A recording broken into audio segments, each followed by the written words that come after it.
Welcome to Sunitha మగ్గం works. ఈరోజు embossed leaf filling stitch type 2 చూద్దాం. దీంట్లో ఫస్ట్ నేను పైపింగ్ థ్రెడ్ అనేది లీఫ్ లోపల గ్లూ చేసుకున్నాను. ఫ్యాబ్రిక్ గ్లూ ద్వారా గ్లూ చేసుకున్నాను. చూస్తున్నారు కదా. ఫస్ట్ మనం బిగినర్స్ అనేవాళ్ళు డెఫినెట్లీ ఏ డిజైన్ ఇచ్చినా అవుటర్ లైన్ అనేది బేసిక్ చైన్ స్టిచ్ వేసేసుకోవాలి. నెక్స్ట్ లోపల మనం డిజైన్ స్టార్ట్ చేస్తాం. అవుటర్ లైన్ అనేది నేను బేసిక్ చైన్ స్టిచ్ వేసుకుంటున్నాను. స్టిచ్ కంప్లీట్ అయిపోయింది. ఇక్కడ లోపల ఆ థ్రెడ్ ద్వారానే నేను పైపింగ్ థ్రెడ్ని స్టిచ్ చేసుకుంటున్నాను. జిగ్జాగ్ స్టిచ్ చేస్తున్నాను. అవి మన ఛానల్లో కూడా ఉంది. జిగ్జాగ్ స్టిచ్ వేస్తున్నాను. ఇది సేఫ్టీ. ఆల్రెడీ మనం గ్లూ చేసాము, బట్ సెకండ్ ఆప్షన్ టైప్లో మనం థ్రెడ్తో స్టిచ్ చేస్తున్నాము. ఓకే, ఒక ఎండ్ నాట్ వేసుకుంటున్నాను కాటన్ థ్రెడ్తో. నేను లీఫ్లో ఆల్రెడీ సెంటర్ లైన్ తీసుకున్నాను. అటు ఇటు 2 లైన్స్ తీసుకున్నాను. స్టిచ్ అర్థం అవ్వాలని సెంట్రల్ పాయింట్ ఉంది కదా, దాని పై పాయింట్ దగ్గర నుంచి మనం స్టిచ్ అనేది స్టార్ట్ చేస్తాం. ఒక లాంగ్ స్టిచ్ అనేది వేస్తాం. అవుటర్ లైన్ లోపల ఒక స్టిచ్, అవుటర్ లైన్ బయట ఒక స్టిచ్. మనం స్టిచ్ ఎక్కడైతే స్టార్ట్ చేసాం మళ్ళీ తిరిగి అక్కడికే వస్తుంది థ్రెడ్ అనేది. అక్కడ ఒక లాంగ్ స్టిచ్ పడుతుంది. దాని కిందే ఇంకొక చిన్ని షార్ట్ స్టిచ్ అనేది పడుతుంది. ఇప్పుడు ఇదే థ్రెడ్ని సైడ్కి తీసుకురావాలి. ముందు వేసాం కదా స్టిచ్, దాని పక్కన ఒక లాంగ్ స్టిచ్, ఒక షార్ట్ స్టిచ్. ఇక్కడ నుంచి మనకి స్టిచ్ ప్రాసెస్ అనేది తెలుస్తుంది. థ్రెడ్ కిందకి తీసుకొచ్చేటప్పుడు ఆపోజిట్ డైరెక్షన్లో స్టిచ్ చేయాలి.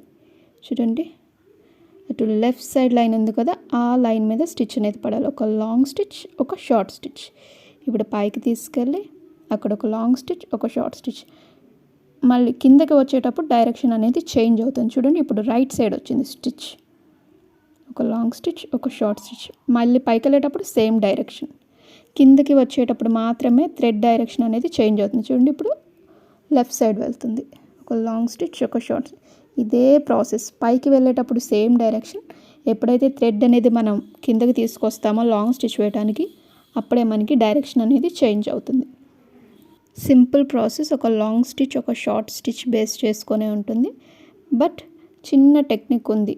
ఎప్పుడైతే మనం డౌన్వర్డ్స్ కిందకి తీసుకొస్తామో థ్రెడ్ని, అప్పుడే ఆపోజిట్ డైరెక్షన్లో అనేది స్టిచ్ పడుతుంది. పైకి వెళ్ళేటప్పుడు మనం ఏ సైడ్, లెఫ్ట్ సైడ్ ఉంటే లెఫ్ట్ సైడే పడుతుంది స్టిచ్ అనేది. కిందకి డౌన్వర్డ్స్ వచ్చేటప్పుడు మాత్రం ఆపోజిట్ డైరెక్షన్. సిల్క్ థ్రెడ్ అనేది మనం చాలా లైట్గా హ్యాండిల్ చేయాలి. అప్పుడే మనకి లోపల పైపింగ్ థ్రెడ్ అనేది ఫిల్ అవుతుంది, కనిపించకుండా ఉంటుంది. మనం టైట్గా లాగితే ఆ పైపింగ్ థ్రెడ్ అనేది కనిపిస్తూ ఉంటుంది. సో చాలా లైట్గా హ్యాండిల్ చేయాలి. చూడండి, కిందకి వచ్చేటప్పుడు ఆపోజిట్ డైరెక్షన్లో ఆపోజిట్ లైన్ ఉంది కదా, ఆ లైన్లో స్టిచ్ వస్తుంది. లెఫ్ట్ సైడ్ పైన స్టిచ్ చేస్తే కింద రైట్ సైడ్ వస్తుంది. రైట్ సైడ్ స్టిచ్ చేస్తే కింద లెఫ్ట్ సైడ్ వస్తుంది స్టిచ్. ఓకే, గుర్తుపెట్టుకోండి. అవుటర్ లైన్ లోపల లాంగ్ స్టిచ్ ఉంటుంది. అవుటర్ లైన్ బయట మనకి షార్ట్ స్టిచ్ అనేది ఉంటుంది. చూడండి, స్టిచ్ అనేది కంప్లీట్ అయిపోయింది.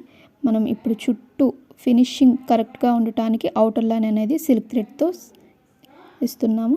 చూడండి, స్టిచ్ కంప్లీట్ అయిపోయింది. లాస్ట్లో ఒక end not. Normal leaf filling కంటే ఈ ప్యాడెడ్ స్టిచ్ అనేది చాలా గ్రాండ్గా ఉంటుంది బ్లౌజెస్ మీద. ఇది embossed leaf filling stitch second type. Thank you. Subscribe to my channel.